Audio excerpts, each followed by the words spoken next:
I've been noticing this expressed online quite a bit by men who say that women are not like they used to be, that they aren't kind or warm or accepting anymore.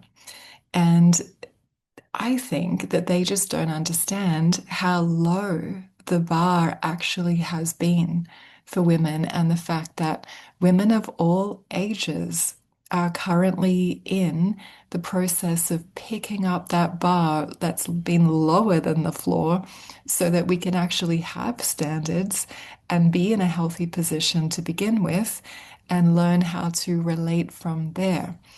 And I've hear from friends of mine that are mothers who have daughters that are in their late teen years are also part of this global, worldwide shift.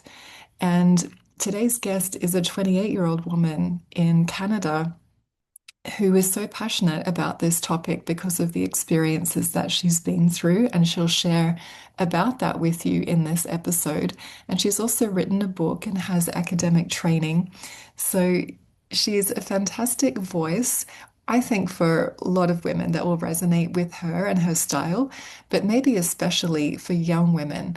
So if parents, if mothers listening want to give some kind of a guide or reading material to your daughters to be able to unlearn patriarchal psychology in terms of how to live life, and especially how to do romantic relationship from a more empowered place. So today's guest is Neeki, and she has her own podcast called Baddest Bitch in the Building, which says a lot about her bold expression and very fun, light-hearted, playful style on a serious subject. And so I hope you enjoy this episode.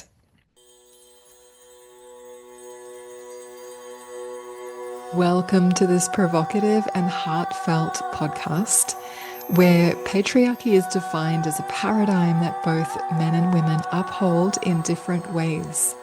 Here you get to listen in on genuine conversations between leaders from around the world to discover more mutual respect and less division, as well as more pleasure and love in your life.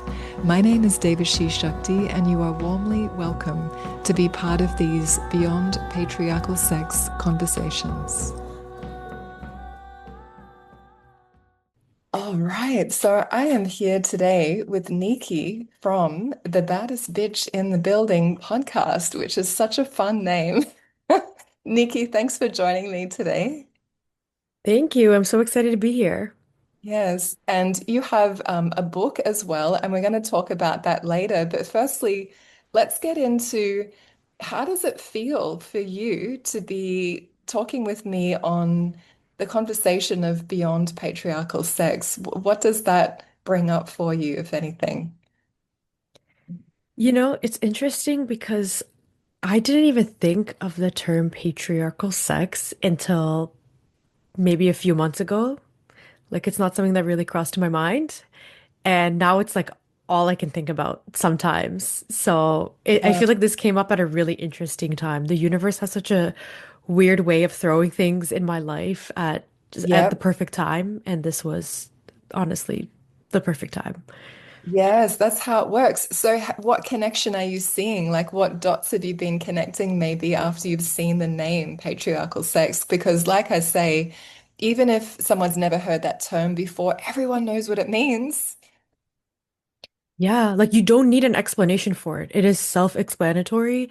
And the thing is, it just bugs me because everywhere I look, I just see patriarchy and misogyny. Like I'm not even I'm not even looking for it a lot of the time, and I see it. And it's taken me a lot of work to deconstruct a lot of these things from my own mindset and a lot of the brainwashing I've been conditioned to perpetuate to just feel on a Yeah. daily basis. So, understanding this concept and coming across it was just one more of those ways where I'm like, oh God, this too, But at the back of my mind, I always knew because you see things Yeah. like porn and the way sex is portrayed, it's always through the lens of male pleasure and male dominance. So I'm like, of course it is. There you go. That's it. So, okay, so it struck you as yet another thing to be aware of when it comes to how permeated patriarchal control tends to be in the cultures, yeah? Exactly. Yep. And you are in your 20s, is that right? And you're living in America? I just turned 28 and I'm living in Canada, Toronto, You're in Canada. Canada. Sorry, Yeah. Canada.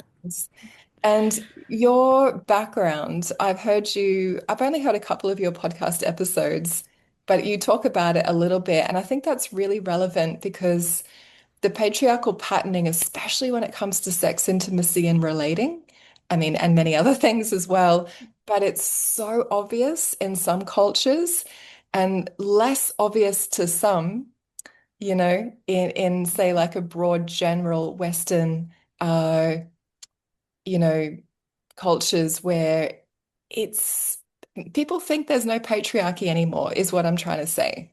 I have conversations with men that I personally know in my life, and they think, oh, women are just complaining about microaggressions. And I'm like, oh my God, this is so hidden in plain view. Whereas in some cultures, it's so obvious. So, do you want to share a little bit about your cultural heritage and living in Canada and what you notice around those themes, maybe? Sure. I think the most aware I've been of what you're talking about, how people just straight up deny patriarchy existing, has actually been since I started my podcast and I've become like a public figure, so to speak, Yeah. and getting comments from people, from men, incels, red pill men, even some women who've just been very deeply brainwashed who say that patriarchy doesn't exist.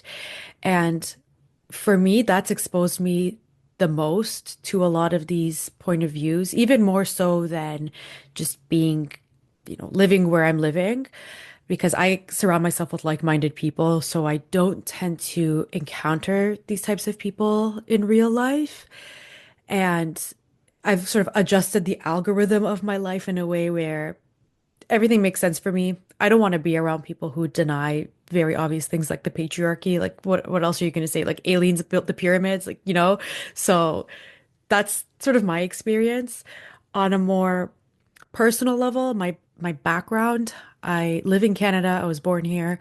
My parents immigrated from Iran, and so ethnically I'm Iranian or Persian. And you know, I'm because I've lived here my whole life, like I'm more so integrated into Canadian culture. Although like my family culture is different, like my family's very Persian. I speak the language, I read, write in Farsi, and so like I'm still very much integrated into that culture as well. But we don't really talk about things like sex. Like that's not really something that comes up.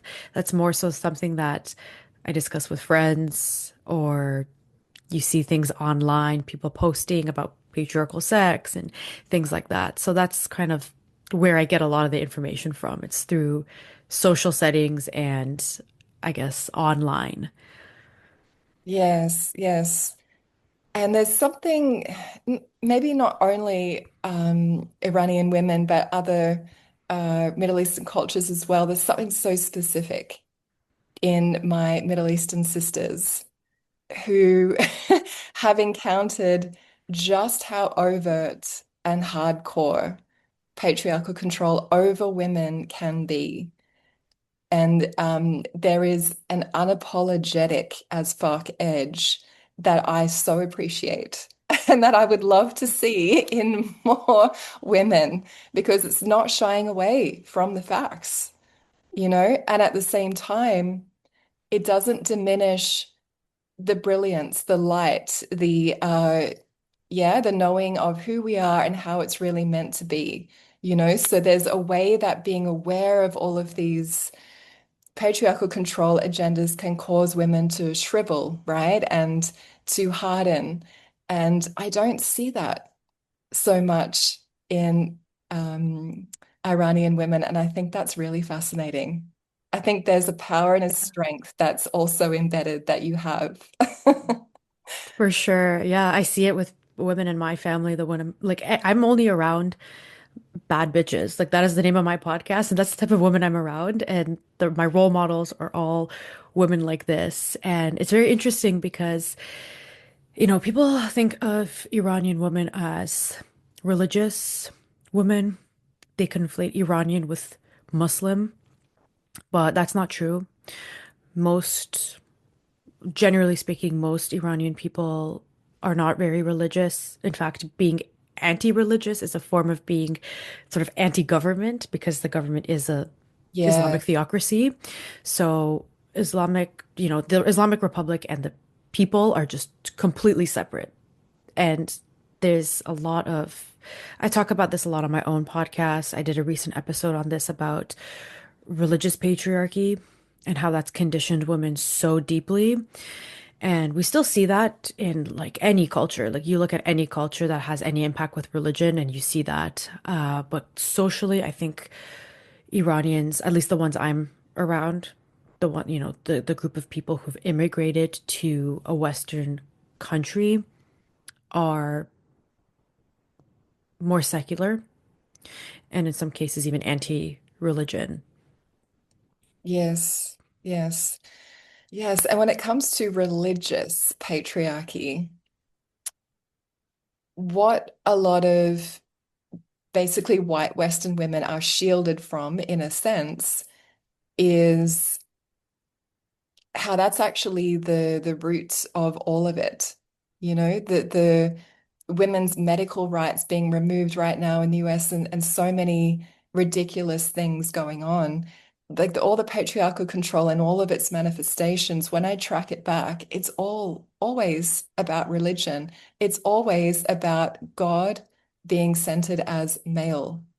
Mhm. It seems to me the origin point of all of the ways that it shows up in the world today, even if people think that, their family isn't religious or they're not particularly Christian or whatever it may be, the ideology coming from the holy books that completely deny and suppress female or feminine divinity has fractured society, fractured the world, fractured real union between man and woman or whoever, is wanting to be together. That's how I see it. It always tracks back to God as male. Yep. And you're living under this perpetual male gaze when you're conditioned to believe in that. And so just like you said, like so much of the conditioning that I critically look at and that I'm trying to unlearn and I'm trying to create my content around so other women can unlearn it is rooted in religion, at least to some extent. Yeah. And people think religion is this untouchable thing that we can't talk about, that it's going to be offensive, that like you can't talk about religion, which makes me want to talk about it even more because I'm sorry, I don't believe in anything that fell out of the sky aside from like what rain, snow, like a natural element. All of this is man-made, at least in my opinion, and this is the sentiment that a lot of at least women in the communities I surround myself with feel like. And religion has taken something that is uniquely feminine, creation, and given it to a man That's and right. plagiarized that from us. And then it told us that we can't even question that. So I'm all for, deconstructing a lot of this religious patriarchy because so many things come from religion. Yes, 100,000%.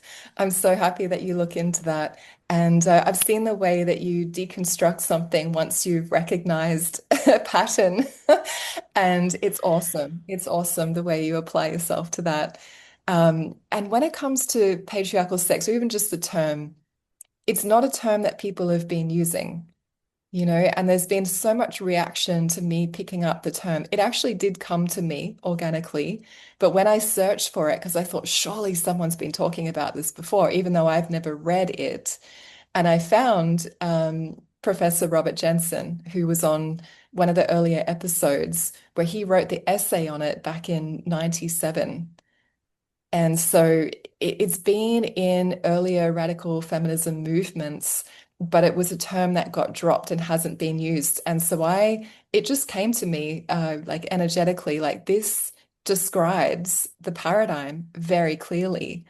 And I know people aren't going to like it, but we need to talk about what is not being questioned because that's actually the key to liberation for everybody.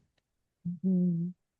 Yeah, and I feel like people hear the term and they just roll their eyes. They're like, oh my God, another patriarchal, blah, blah, blah, another thing that feminists are mad about. Like, it's, whoever you are, man or woman, it affects you.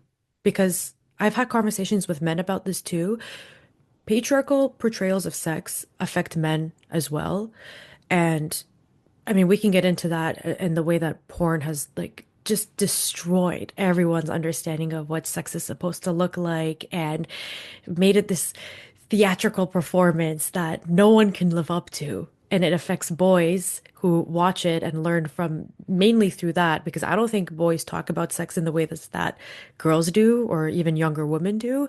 And they see some guy who's just lasting 45 minutes and is aggressive and dominant. And then they think that's what I have to do. I have to last this long. I have to perform like this, which I don't even know what kind of pills this dude is on, in these films. And then girls get another portrayal of it because it's all centered through male pleasure. Yeah. It finishes when the man finishes. It's violent, aggressive, and the I saw this when I was looking more into it. I think one of the most searched or watched categories is stepmother or some Yeah. incest adjacent category. I'm just like, so this is what we're learning from. This is what we're learning from. So of course everybody's messed up because this is our classroom. Yes. Yeah, it's utter distortion. And it's always been violent, because Hmm. completely male-centered penetration sex is not relational. There's no care or attunement to the female or the woman's body. It's not a relational experience. Whereas the real thing, of course, needs to be relational for it to not be rape and violence. Hmm. But now the level of violence that's in it beyond just the entire setup being violent from the start is so outrageous.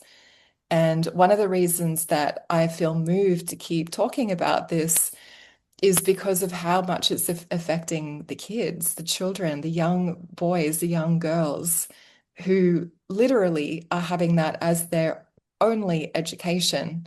And while people can argue, like, well, there's some porn is better than others, blah, blah, blah, ethical porn, that's irrelevant actually when it comes to the masses having this imagery infiltrating their psyches from super young ages, and yeah, I mean, we could talk for the whole rest of the podcast on just that, on how fragmenting and damaging that is to entire society. When it's like setting up war between male and female from the beginning. It's Yeah, how can anyone win? How can anyone win with that programming? exactly. And I wonder, there's been a rise in conservatism among young men, especially Gen Z men, and a lot of red pill rhetoric. And right now, everybody lives in an echo chamber. Your algorithm is just a reflection of the things that you want to see. So if you consume red pill content, that's all you're going to see. And there's been a rise in that in the last few years. Yes. I wonder how this violent porn plays into that and how I'm just thinking out loud here, but how that sort of caters to these types of people and fuels the misogyny and the hatred even more when you see this violent portrayal of women and this clear dominance over them. I feel like it just makes it everything even worse. Yeah. It's like a cult. And I was recently watching this TikTok of a young man, he's probably in his 20s, who was indoctrinated into the red pill cult and then came out of it. And he was talking about how like it is your whole algorithm. Like everything that you see is just it's that it's I think of it as a pyramid scheme almost because these red pill creators, I don't even want to call them creators, but let's just say that these red pill creators are capitalizing on men's pain and they don't care about these men. They just want to make them angry enough for them to channel hatred and have it serve them in a way, usually by making money, by monetizing their YouTube or whatever it is. Like they don't care about these men. They don't care about anyone. All they care about is themselves and the way they're capitalizing off of this. And I don't have sympathy or empathy for anybody who like for red pill men, for people who have anger and hatred and want to harm people. But I try to humanize people and see where they're coming from and contextualize it a little bit, at least to just understand. Yes. Understand, because contrary to religions that believe in original sin, I believe in original innocence. And we were all born innocent. We were all born as a blank slate. No one was born bad. The world made some people bad. And that's not to say people don't have accountability, but some people, I want to say stray further away from God's light, but I don't believe in God. So they just stray further away from the light. And it's sad to see because that man who was talking in that TikTok I was watching, he was saying how he was indoctrinated into the red pill cult and then came out of it.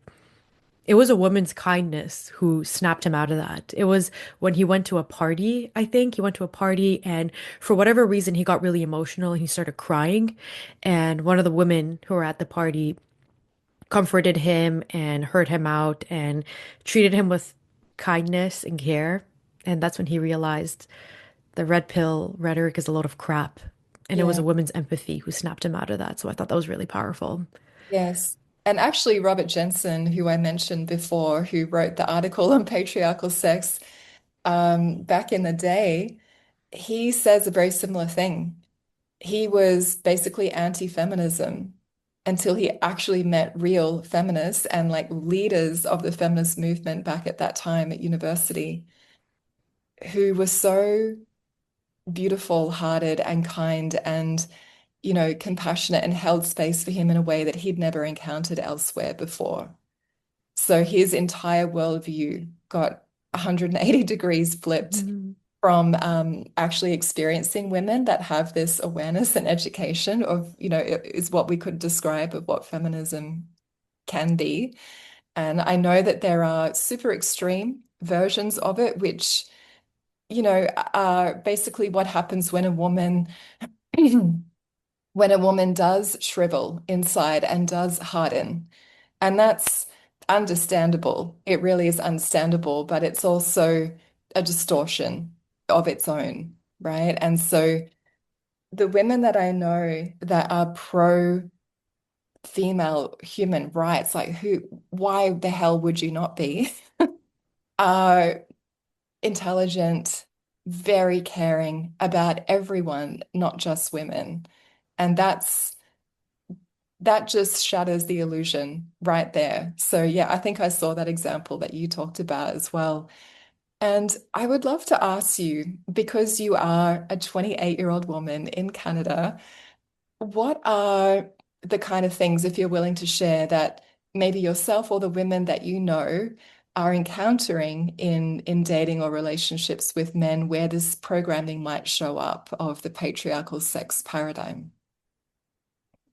So a lot of my friends are in long-term relationships. I'm at the age now where a lot of my friends are getting engaged and married. So they're kind of past that dating phase.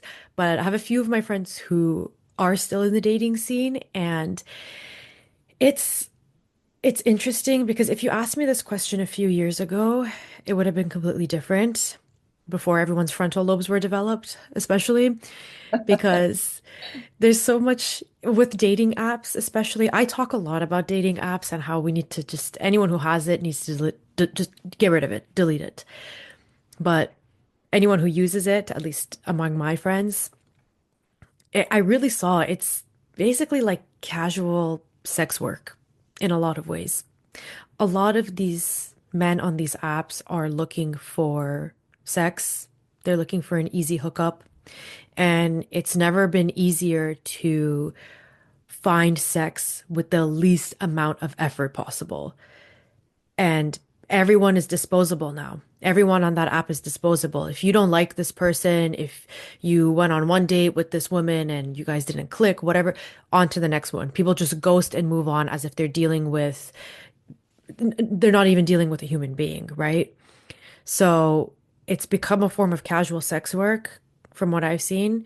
And the conditioning that a lot of women have been been socialized into, like not speaking up for themselves, like seeing things through the lens of male pleasure, seeing sex through the lens of male pleasure, seeing dating through the lens of male pleasure, it they carry that with themselves in their the dating on these apps and in the way that they interact with these guys who are a lot of the time looking for casual sex work, and they usually end up sleeping with these guys, unfortunately, because that's what we think we have to do.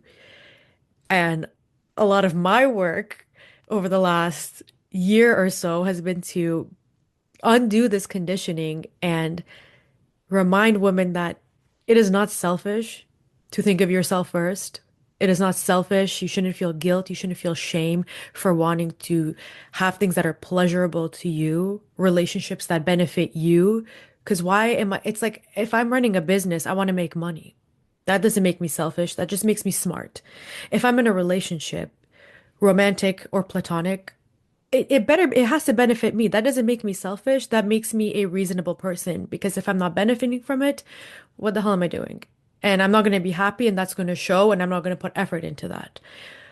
So a lot of that people pleasing, nice girl conditioning, I saw that holding a lot of my friends back. I saw that holding me back a few years ago. But luckily, I think anyone who's listened to my content is at least better able to navigate through that. And I hope they Yeah, deleted their dating apps. But it's tough out there, and the way we've been socialized does us no favors. So we got a lot of unlearning to do. that's right. Yeah. Um, I really love hearing that women in their 20s are getting this now at your age, right? Because I'm in my late 40s now, and a lot of women I know from my age group um did a lot of that casual sex work dating, thinking that this is life, this is what you do, this is this is relationship, this is relating.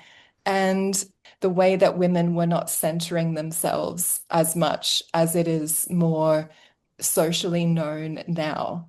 You know, women of my age came to that later on, I think, for the most part. Of course, there's always exceptions. But to see women in their 20s getting that now is music to my ears. I love this. Yeah, I mean, I feel like there's still so many women who need to learn this and to understand, to unlearn more than learn, to be honest. A lot of the conditioning that they've been taught, and to just center their own pleasure and to just center themselves. You're not doing anything wrong when you put yourself first. Because if you're not going to put yourself first, no one else is. If it's not you, it's absolutely no one. So it better Yeah. be you. Yeah, yeah, yeah. And, you know, with my background being in somatic psychotherapy and a very holistic approach to somatic sexual education, like I came to this podcast and this approach and using this title like really recently, right? Everything I've been known for before is in a very healing, transformational energy context with the women, especially with men as well, but predominantly with the women. And so for me to come out with this approach is because I see that it's needed to get through, right? Because, like I've said a few times before on this podcast, there's been a lot of people doing really beautiful, highly integrous, incredible, heart connected work for a very long time. And yet, why is this rise in misogyny and women not being aware of it increasing? And so I saw a huge gap and decided to come out with this approach as a type of bridging project. which doesn't represent, the work that I actually do with women behind the scenes, but it's just a different way of explaining why all of that is important and why it's necessary.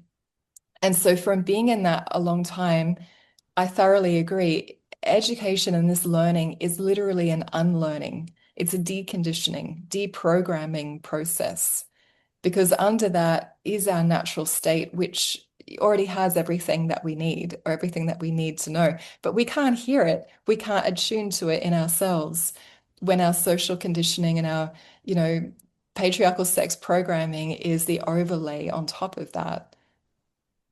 Exactly. And a lot of this is grooming. It's grooming us to be a certain type of person. It's grooming us to be agreeable, non-threatening, nice girls, people pleasers who put everybody before themselves. And then when you layer things like religion onto it, in my episode on religion, I talked about this. That was the central thesis of my episode, which was that a lot of women tend to be religious because girlhood socialization grooms us to actually be more likely to follow a religion because we're groomed to be obedient, humble, modest, guilty. And that's exactly when you're presented with this ready-made religion that tells you you're going to be rewarded with an eternity of paradise if you are humble, modest, obedient, then something clicks for a lot of these girls who've been programmed from an early age. And that, in my opinion, makes them more likely to follow religion. So, like you said, there's just so many layers of deprogramming that we need to do. And I like to think of it as we've been put into this trance. There's this trance state that we've been put into from early on since we were socialized to act and think a certain way based on our gender. And once we come out of that trance and we snap out of it, that's when you start to realize things like patriarchal sex exists. That's when you start to realize there's so many things rooted, unfortunately, in patriarchy and misogyny, and you can start deconstructing that in your own life. But you have to be aware of it first before you do anything else. So many of these, um, I'm going to say right-wing Christian guys, especially in America, um, they look down on women. They dismiss the value that women have to contribute around subjects of even sex, intimacy, and relating because they don't look at men and women on the same level, and it doesn't have to just be Christian at all. This is across the board with all Abrahamic religions, right? There's a immediate dismissing, devaluing, discarding of the importance or value of woman's voice or the feminine, the real feminine perspective. And it's been interesting, Neeki, inviting intentionally a wide range of people to this podcast conversation, um, because I would have hoped that some of those guys would be willing to get this because I see it as so in a man's favor, not just for the woman, to deconstruct patriarchal sex. It's entirely in a man's favor because the thing is, he's never going to experience what's possible with a woman in her wholeness, emotionally, intimately, sexually. He's never going to have that empowerment in himself when only relating with a woman that's under him.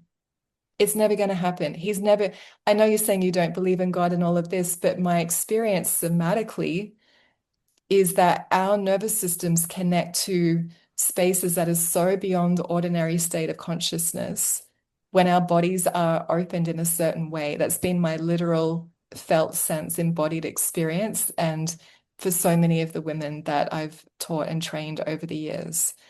So there is to me a real spiritual dimension that can open through sex. And these men are literally cutting themselves off from wanting to replicate, the whole tribe wife situation, basically, where a woman is not really a whole person. And I understand there are women that want a traditional lifestyle, and I'm not saying there's anything wrong with that. And I've often even encouraged women who say that they genuinely want that, but be smart about it, and don't allow that positioning to have a man see you in a way where you are no longer your whole full spectrum self. You might be in the home if that's what you want, right? But that doesn't mean that you're just the helpmate, that you're just the housewife, that you're just this. You are, basically the essence of the goddess in female form in all of your glory, choosing to stay away from out working out in the world if that's what she wants, right? So even if a woman wants that, which is not what you're living and not what I'm living, but even for women who want that, there's a way to do it in an empowered, grounded, womanly way, not a disempowered girl psychology way, where she's leaving herself entirely vulnerable, especially financially, right? Exactly. I 100% agree with that. And listen, it's at the end of the day, it's your choice. If you're making the choice, not if the brainwashed version of you is making the choice. And I support women's rights and wrongs, and women who want to live a traditional life, that's totally up to you. If you are a woman, I want you to know about the work I do when not speaking on this podcast, which is all about how to live from your embodied womanly presence for your health on all levels, as well as it being a feminine spiritual path in itself. And it has a way of effortlessly unlocking your unique gifts to be a voice for women in the way that you are called to do so. And this happens through a facilitated training called Women's Somatic Sovereignty Certification. It gives you the chance to restore your own female nervous system, which I specialize in, while gaining the skills to be an effective somatic professional supporting women to thrive. Come to one of my free workshops to know more about this. We have a fantastic community of women to learn and to grow with, which has been going strong since 2005. So see the links below this episode for more on certification training. You know? But I agree with the fact that men have so much to benefit from deconstructing patriarchy in their own lives. I think the main thing that goes through most people's heads when they hear the word feminism or patriarchy or anti-patriarchy is man-hating. They've taken those things to be synonymous with hating men. And I've even heard people say this about me. People say, "Oh, I love you're such a man hater," or "You're the female Andrew Tate." And I'm like, "Don't Oh call me my that. God. Don't call me that. That's disgusting." I believe that love begets love and hate begets hate, and I don't have any hatred inside of my heart to project onto other people, even people who hate me. I just don't have it in me to hate anyone. And I just want to be able to help as many people as I can, mainly women, because I'm coming from my lived experience as a woman. But anyone who listens to what I have to say, who reads what I write, can benefit from it, man or woman, because I never come out of a place of hatred. And I think most Yeah. women don't. Most women who have a platform, like you and I, are coming out of a place of love, especially Yes. for ourselves. And everything I do is for it's for the love I have for the 5-year-old version of little Neeki who deserves the best life that I could possibly give her. And that's what drives me. It's not hatred for other people. And I really, I like I said, I don't empathize with people who have hatred. I don't empathize with people who want to hurt others. I don't empathize with misogynistic people. But I see someone who's so broken and hurting, and it I almost feel pity. If I were to feel anything, it would be pity. But everyone has something to, honestly, when you're around women, like there's no higher being than a woman. And when you welcome a woman into your life, the girlfriend effect, when guys get a girlfriend, their life usually gets better. Their home looks nicer. They look better. They dress better. And when we see the boyfriend effect, the flip side of that, when women end up in relationships with men, especially men who serve them no purpose, who have no business being in their lives, they might gain weight, they might break out, they bloat, and they carry stress in their bodies, and they just don't look like their normal selves. I experienced the boyfriend effect too at one point because you you just I became ugly. I really became an uglier version of myself because when I surround myself with patriarchal ugliness, it I absorb that through osmosis and it serves no value to anybody, but we have to unlearn so much crap to be able to even understand that. Can I ask you more about that? Like when you say absorbing the patriarchal crap, how you're being perceived by the man, you start seeing yourself that way. Is that what you meant? It's how I perceived myself and how I carried myself and how I allowed a partner to treat me. Yeah, And that's what I mean. Exactly. Yeah. yeah, yeah. Yeah, that was exactly what it was. And I came out of a place of zero self-love. I came out of a place of self-hatred. And I ended up with a person, dating a person for 5.5 years who also had no self-love and also had a lot of self-hatred. So that the hatred begets hatred, and then you have two people who hate themselves who are together, and that ended up in a really toxic relationship for half a decade. And I stayed for that long because I thought to myself, well, this is it. No one else is gonna want me. Uh, If it's not this person, it's no one, and this is better than being alone. And then it took me a lot of unlearning and introspection after the breakup. Mind you, he was the one who broke up with me to be able to understand a lot of this. And I'm not even kidding when I look at photos of myself from then versus now, I look like a different person. I had like no soul behind my eyes when I looked at those photos. yeah, that's really sad. And so it when I hear you explain that, and yet you said his life got better. So I want to ask you about that as well, because that's a super common configuration. But it's like yeah, the shadow or the unwounded or the undeveloped feminine and the same in masculine relating with each other. And it's like happening through you. And this is often the case earlier in life because we're, in my perception from, being in the healing therapeutic space for such a long time, we're trying to work out our karma. We're trying to work out what's been handed to us from our lineages, from our bloodlines, and trying to find and feel ourselves in amongst all of that. So often in the beginning, in our younger years, sometimes we can play out the patterning that's been handed to us, and we need to have that journey, that descent into, you know, maybe the darkness of relationship, so that we can rebirth and find ourselves in amongst all of that, which you certainly have, by the way. Yeah, but you said that even though you were both in maybe shadow expressions of yourselves, that his life improved somehow. How would you describe that?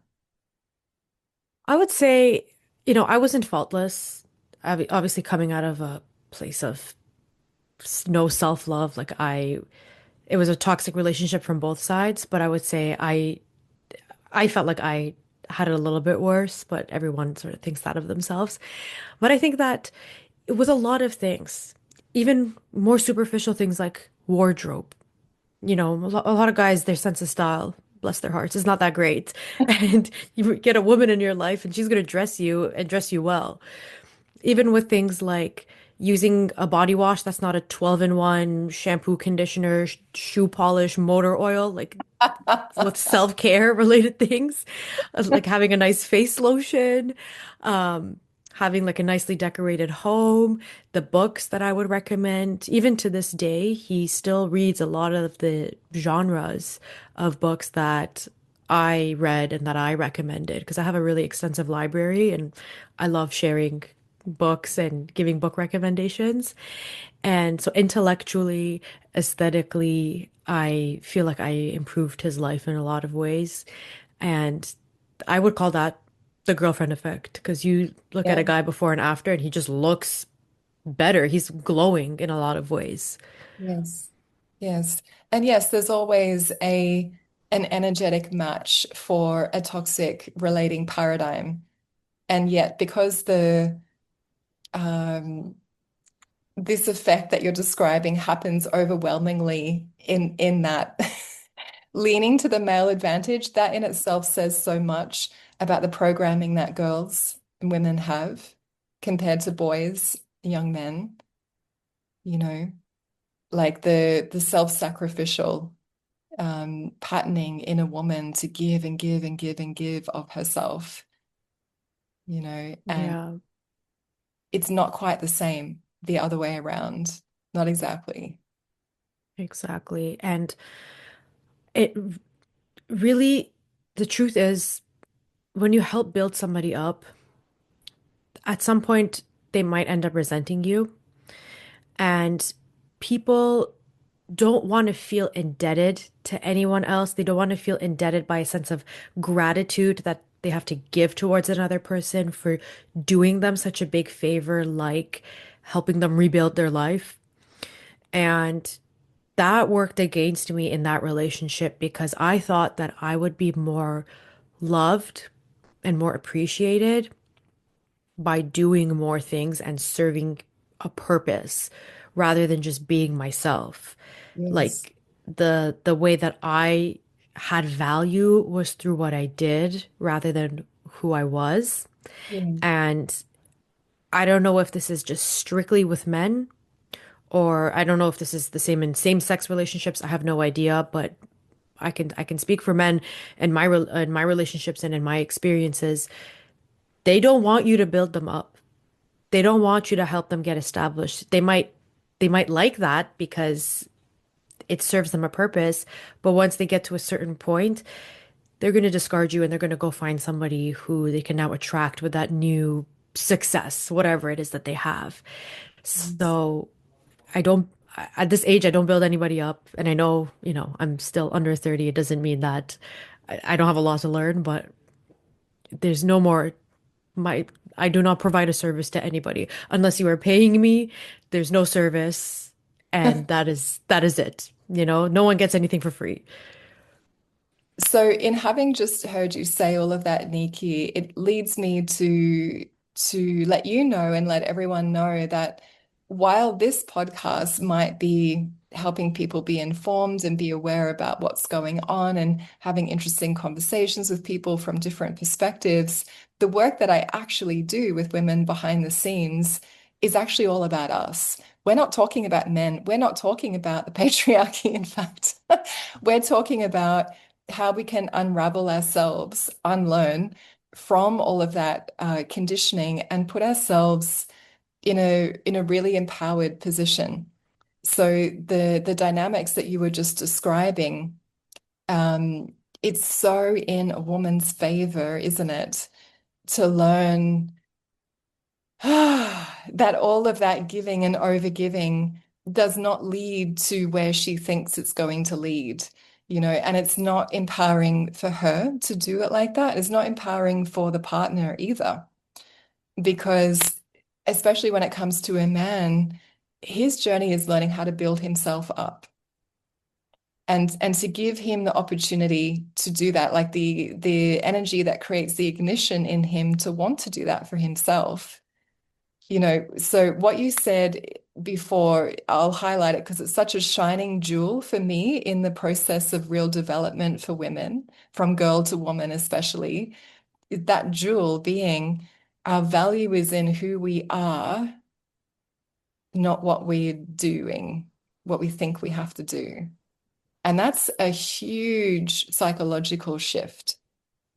And I find that somatic embodiment work to be really key in that because that's where it really, you know, takes it home for us, in the home of our bodies, not just an intellectual shift, which is the starting point, maybe, but to get that our value.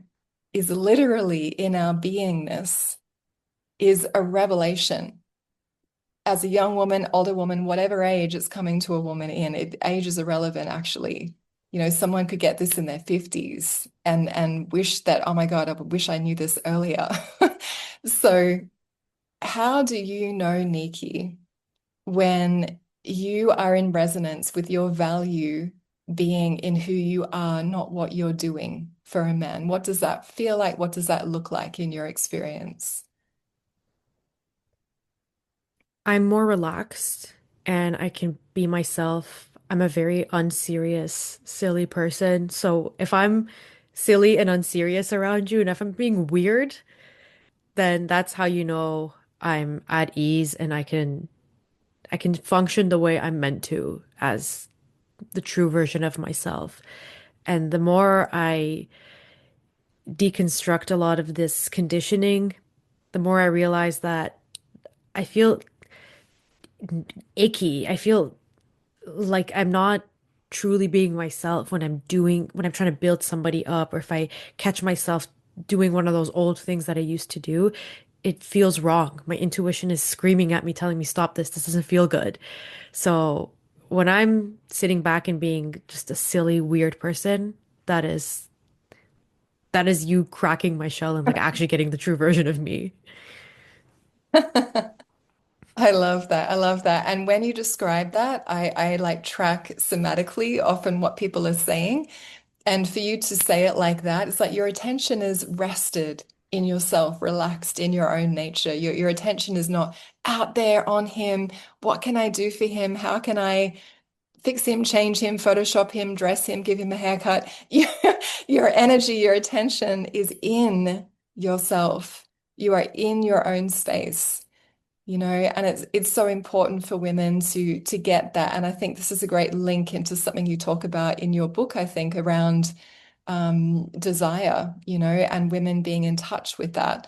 So for us to have that healthy centering of ourselves, you know, it's part of the process that we actually have to listen and be interested in our own experience, our own sensations, our own feelings, our own desires, right? Instead of this incessant external orientation, you know. And so to come back to this healthy internal orientation, it's a big process for women. Is there something that you can share with us that you elaborate on in your book around something like that? Sure. The whole book can help with just learning how to center yourself and shifting into the mindset of somebody who doesn't feel guilty about doing that. And for context, my book is called How to Hack the Patriarchy. It's a feminine twist on the 48 Laws of Power, and it has 20 patriarchy hacks based on the first 20 girly laws of power that I released in my podcast. I just renamed them as patriarchy hacks so I don't get sued by Robert Greene, the author of the 48 Laws of Power. But essentially, each hack will help you unlearn something that's been conditioned in you and also help you find some blind spots and loopholes in the patriarchy that you can exploit. Number seven, hack number seven, remove guilt from your emotions, is one of my favorites. And it's actually one of my most listened to episodes because I have the corresponding episode on my podcast. And that's all about unlearning the guilt that we've been taught to feel. Because sure, guilt can be an emotion that you naturally feel if you've done something wrong, but a lot of the things that we've been taught are wrong are informed by an agenda. Because morality that we socialized into, like we discussed, much of it is rooted in religion, but a lot of that morality is meant to control us. A lot of it is based on Venus envy. It's based on weaponizing things against us. It's based on making you feel bad for putting yourself first. My patriarchy hack number one is actually stop being guided by right and wrong because we need to recalibrate our moral compass and go with our own moral compass, our own intuition, rather than what society and religion has taught us. But number seven, remove guilt from your emotions, is so important because it it differentiates between guilt as the emotion that we feel when we do something wrong versus guilt that we've been conditioned to feel when we think we're doing something wrong, when in reality, that's just patriarchal morality that it rewards men a lot of the time for doing certain things and penalizes women for doing those exact same things. Yeah. And I like to say that if I did something and I did not feel immediate remorse while I did that, then I don't feel guilty about it. Because normally I feel guilty about something when it's been filtered through people's irrelevant opinions, society, culture, patriarchy. It's been filtered through all of that nonsense and all of that noise, and then it ends in guilt. And that's what a lot of women feel when they put themselves first, when they try to center their own pleasure, they try to center themselves because we're told that it's selfish. We're told that this is wrong. You're supposed to be nurturing. You're not supposed to do this. So that's where a lot of that unlearning of that guilt comes into play. Yes. And yeah, it's just really powerful. I think it's one of my favorite chapters and a lot of the favorite for my listeners because it's such a widely listened to episode. Yeah, it's no wonder that it's such a much listened to episode because, and from a therapeutic or moral perspective, if we've done something wrong, it's healthy to feel guilty, right? And yet women en masse feel guilt for being interested in their own experience. That's how distorted things are from the start, that it goes to such an extreme for us to even find health, to find balance, to find where we're meant to be, what's natural, what's meant to be normal, would make us feel guilty. Like that is such a telltale sign of how extreme our programming has actually been. Right. So I love that you highlight that and you focus on that because the work that I've been doing with women therapeutically for such a long time, like over 25 years, there isn't a woman, like a healthy psychology woman, let's say, who doesn't have that come up, and it is a reconditioning process, isn't it, to teach ourselves that, my God, being interested in my own experience, wanting the best for myself, that should be highly questioned when guilt comes up in association with that. That is literally the programming coming up for clearing. Right? And I just love that you're so aware of that at 28. It's freaking awesome. And I want everyone to read your book. And especially, the young women that will really love. I know you have a very light and fun and playful edge to the way that you communicate and express things. And I think that's, like a perfect package to help digest some really big, important themes. Yeah. And but Neeki, even though we're coming to the end here, I can't not mention how this, because it is starting to happen en masse. Women are learning, they are unlearning to let go of that guilt for having a healthy relationship with themselves. It's just wild that that's even a thing, but it has been a thing and it is still a thing for a lot of women. But there are more and more women choosing it, which means there are more women that have, I'm going to say different standards or higher standards. I'm just going to say standards. There are more women that now have standards in Yeah. relationship, and hence the male loneliness epidemic, right? And I want to highlight with you before we finish here, because this is like the context with all of the things that we've been talking about, is the fact that women developing internally in this way, really maturing psychologically and emotionally in who we are and getting our own value and living from that place is changing the culture. And it's meant to, and it's a correction in how I see it. And there is going to be some fallout during the years where this correction is going on. And that's, I see the incels in context with all of that. I see all of these paradigms as a reaction to women steering the ship in a healthy direction, like the ship of humanity, right? Like we cannot continue. humanity cannot continue the way it was before. Like women will not survive. If women don't survive, humanity doesn't survive. This is how I see it, right? So I'd love to get your take on it as well. But we are doing exactly what is required, what is necessary for the health of everyone. Ourselves, yes, and we have to center that first. That's the whole point. But hey, everyone's born from a woman. If women are not in healthy alignment, everyone suffers. This is the kind of message that I share on this podcast, right? Because yes, it's very much a time for women to really get and feel and see our own value, but everyone benefits from that actually. I agree with you 100%. Women hold the key to everything. We see that when women start to center themselves and even swear off relationships, the birth rate falls. Women hold the key to everything. Everyone came from a woman. I didn't come from anyone's rib.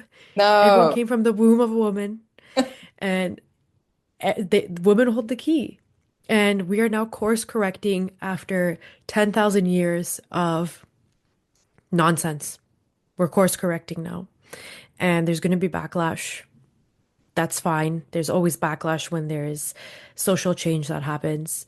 And that that should tell us, actually, that should be an indicator that the change is happening.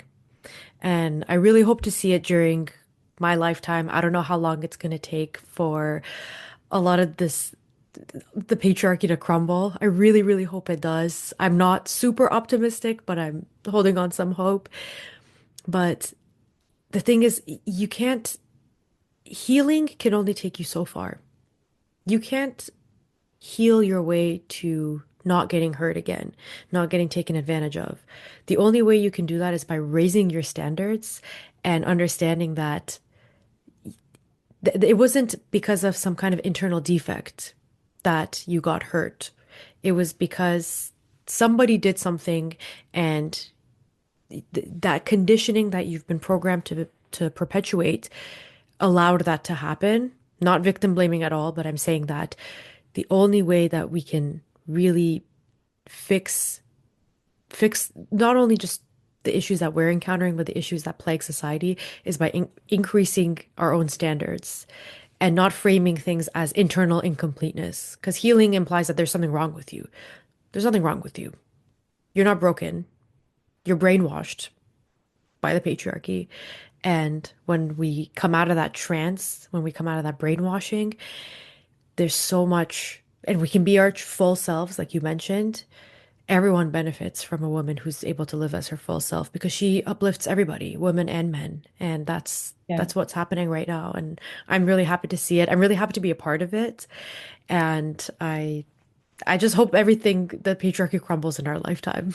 Yes, yes, I get you. I get you. It's like it's not enough to patch ourselves up after being out on the battlefield. We need to remove ourselves from that patriarchal battlefield and say, hey, I'm existing over here now. And if you'd like to relate with me, I'm over here.